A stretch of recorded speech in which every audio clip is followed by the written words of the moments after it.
যোগ্যতা আছে আমি খাই, আর আমার যোগ্যতায় কতজনের কত কিছু হয়েছে। আমার আব্বা আজকে ভাবি ভাই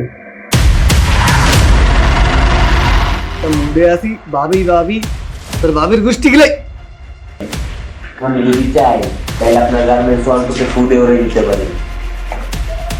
যাও পিছনে রাজারে পূজারাও হালাতে, এটা যদি রাজায় ধরে তাহলে কি রাজ্য চলবে?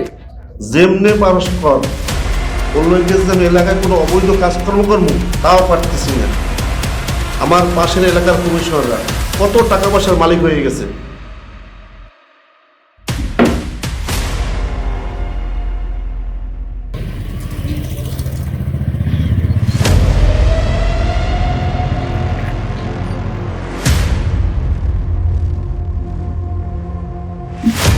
আমার ভাই বড় অবুজ